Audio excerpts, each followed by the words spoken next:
আসসালামু আলাইকুম। সুপ্রিয় কিশোরকণ্ঠ পাঠক বন্ধুরা, আশা করি সবাই ভালো আছো। তো আজকের ভিডিওতে আমি চেষ্টা করব কিশোরকণ্ঠ শব্দদাতার ছকটা পূরণ করিয়ে দেওয়ার জন্য। আশা করি এই ভিডিওটি দেখার পর তোমরা খুব সহজেই শব্দদাতার সমাধান করতে পারবা। তো তোমরা দেখতে পাচ্ছ আমার সামনে রয়েছে কিশোরকণ্ঠ মে 2024 সংখ্যাটি। চলো আমরা কিশোরকণ্ঠ শব্দদাতার ছকটা পূরণ করে ফেলি।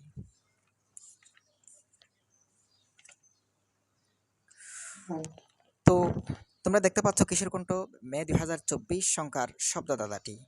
সো প্রথমে এখানে কিছু কথা বলে রাখা ভালো যে তোমরা এখানে দুই ধরনের ঘর দেখতে পাচ্ছ। একটা হচ্ছে সাদা, একটা হচ্ছে নীল।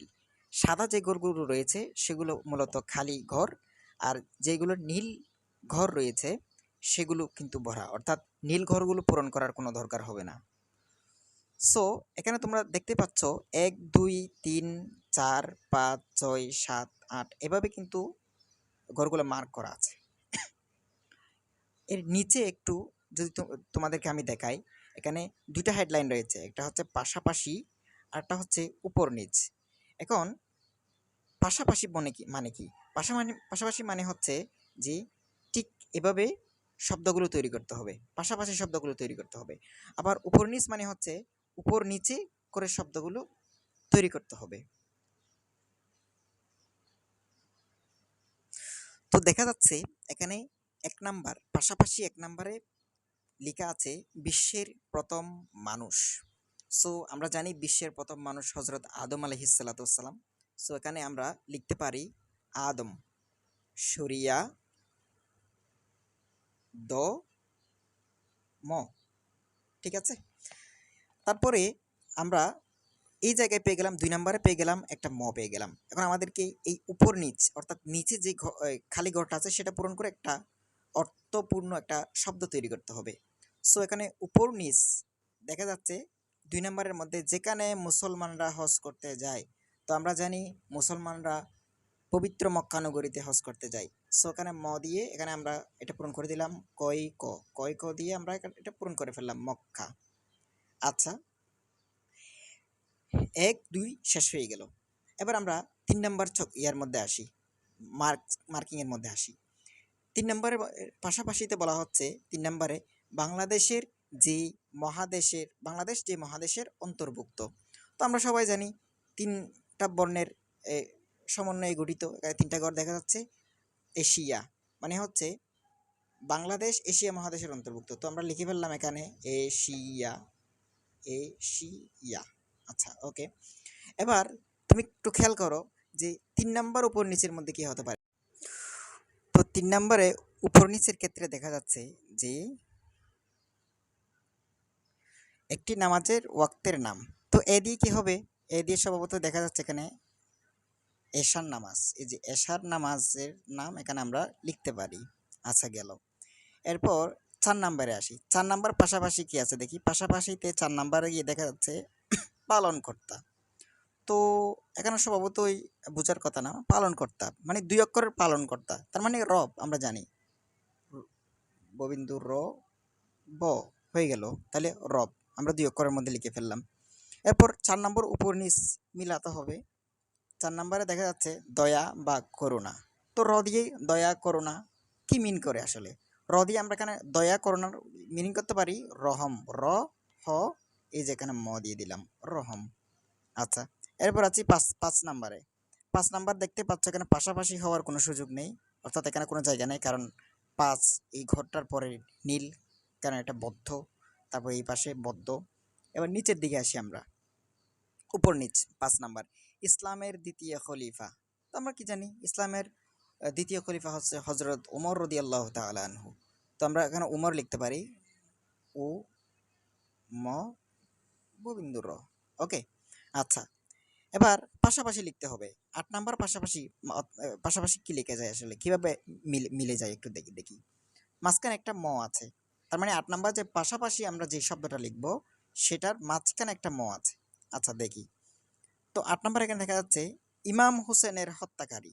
তো আমরা তো মোটামুটি সবাই জানি যে ইমাম হোসেনের হত্যাকারীর নাম হচ্ছে সিমর। তার ইমাম হোসেনের হত্যাকারীর নাম হচ্ছে সিমর, দন্তেশ শিকার ম গোবিন্দুর র, সিমার। ওকে, সিমার। আচ্ছা, গেল। উপর নিচ উমর আর পাশাপাশি সিমর। ওকে, এবার আমরা 6 নম্বর পাশাপাশি কি আছে দেখি। পাশাপাশি 6 একটি সূরার নাম। তো যে কোনো সূরার নাম হতে পারে। এক্ষেত্রে আমরা 7 নম্বর যেই উপর নিচ আছে সেটা একটু ট্রাই করব। 7 নম্বরে উপর নিচে দেখতে পাচ্ছি আমরা নবীর মুখের বাণী, অর্থাৎ নবীর মুখের বাণী হচ্ছে 3 অক্ষরের মধ্যে কি লিখতে পারি? হাদিস। হকার হা, হাদিস। ঠিক আছে, তো এবার এবার কিন্তু খুব সহজ হয়ে গেল আমাদের জন্য। 6 নম্বর পাশাপাশি কি লিখতে পারি আমরা? সূরার নাম, সূরা দোহা। খুব সহজ একটা সূরা। ঠিক আছে, সূরা দোহা। তারপরে আমরা এবার এর মধ্যে আসি 10 নম্বরের মধ্যে। 10, 12 নম্বর এগুলো একটু সলভ করার চেষ্টা করি। 10 নম্বর হচ্ছে ক্ষমা। তো ক্ষমা তো কি মিনিং করে? তারপরে 12 নম্বর পাশাপাশি আমরা দেখতে পাচ্ছি অক্ষর বা বর্ণ। তো আমরা এটাকে লিখতে অক্ষর বা বর্ণকে কীভাবে লিখতে পারি? হরফ। হ ববিন্দু র ফ, হরফ। ঠিক আছে, তারপর 10 নম্বর উপর নিচ কি হতে পারে? ক্ষমা। ক্ষমা মানে কি? ক্ষমা মানে হচ্ছে মাফ, মাফ করা। ঠিক আছে, ক্ষমা মানে হচ্ছে মাফ করা। আচ্ছা, এরপর আর কি খালি আছে দেখি। 9 নম্বর একটু খালি দেখা যাচ্ছে। 9 নম্বর পাশাপাশি আমরা কি লিখতে পারি? পাশাপাশি 9 নম্বর মৌচাকে তৈরি হয় এমন মিষ্টি দ্রব্য। তো মৌমাছি তৈরি হয় এমন মিষ্টি দ্রব্য কি আর হতে পারে? ম দিয়ে মধু হবে অবশ্য। মধু লিখে ফেললাম, মধু। তারপরে খালি আর কি কি আছে?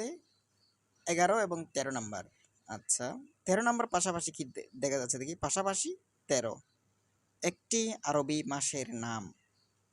একটি আরবি মাসের নাম যে কোনো কিছু, 12টা মাসের যে কোনো একটা হতে পারে। আচ্ছা, তার মানে 11 নম্বর দিয়ে একটু দেখতে হবে।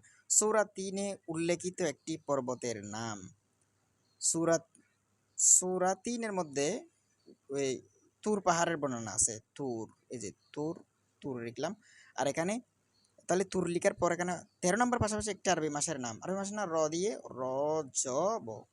কারণ আমরা জানি যে মুহররম, সফর, রবিউল আউয়াল, রবিউল ইসনি, জমাদিউল আউয়াল, জমাদিউল সানি, এই রজব। ঠিক আছে, রজব আমরা লিখে ফেললাম। তাহলে এখানে তোমরা দেখতে পাচ্ছ যে সবগুলা খালি গরু কিন্তু পূর্ণ হয়ে গেছে। অর্থাৎ দেখো এখানে একটা ম্যাজিক আছে, দেখো আদম, এদিকে আবার ম দিয়ে মক্কা। ঠিক আছে, 3 নম্বরে দেখো এশিয়া, এশিয়া আবার এশা। ঠিক আছে, তারপর এখানে দেখতে পাবো তুমি 4 নম্বরে রব, এদিকে র দিয়ে আবার রহম, আবার ম দিয়ে এই পাশে মধু। খুব ইন্টারেস্টিং। তারপরে 5 নম্বর উমর, সিমর। তারপরে 6 নম্বর দোহা, হাদিস। হ্যাঁ, তারপরে 11 নম্বরে তুর, 13 নম্বরে রজব, 10 নম্বরে উপর নিচ মাফ, 12 নম্বর হচ্ছে হরফ। এই এইগুলো হচ্ছে শব্দদাতা, অর্থাৎ এই কিছু হিন্টস দেওয়া থাকবে আর ঘরগুলো পূরণ করতে হবে আর কি। সো আমি আরেকটু দেখাতে চাই যে কিশোর কণ্ঠ কিন্তু প্রতি মাসেই এই শব্দদাতার আয়োজন করে থাকে। এবং তোমরা যদি একটু খেয়াল করো যে এ, তারা কিন্তু 5 জন ব্যক্তিকে কিন্তু পুরস্কার দিয়ে থাকে। এই যে 5 জন, তাদের ঠিকানায় কিন্তু পুরস্কারগুলো পাঠিয়ে দেওয়া হয়। ঠিক আছে, এবং যারা এই শব্দদাতাগুলো সঠিক সলিউশন করে, হ্যাঁ, সলভ করে, যারা তাদের ঠিকানায় পাঠাই দেবে, তাদের নামগুলো কিন্তু এখানে চলে আসবে। ঠিক আছে, অসংখ্য ব্যক্তির নাম এখানে দেখা যাচ্ছে। হ্যাঁ, এর মধ্যে 5 জনকে পুরস্কৃত করা হয়েছে। তো আরেকটা জিনিস এখানে দেখিয়ে রাখি যে শেষে একদম কিশোর কণ্ঠের শেষে এই ফর্মটা আছে। তো তোমরা এই আমি এখন যে ফর্মটা পূরণ করেছি ঠিক এভাবে সুন্দর করে লিখে দিয়ে, হ্যাঁ, পাশাপাশি উপর নিচ যেভাবে মিলেছে সেভাবে লিখে তারপরে তোমরা হচ্ছে এই তোমাদের নাম, পিতা, বর্তমান ঠিকানা, গ্রাম, পোস্ট, এই বিষয়গুলো তোমরা পূরণ করে জাস্ট পোস্ট অফিসের মাধ্যমে পাঠিয়ে দেবা। ইনশাল্লাহ খুব ভালো কিছু হবে। তো আশা করি তোমরা আজকের এই ভিডিওটি থেকে শব্দদাতা সম্পর্কে ধারণা পেয়েছো এবং কিভাবে এগুলো সলভ করতে হয় জানতে পেরেছো। তো দেখা হবে পরবর্তী ভিডিওতে। সবাইকে আসসালামু আলাইকুম।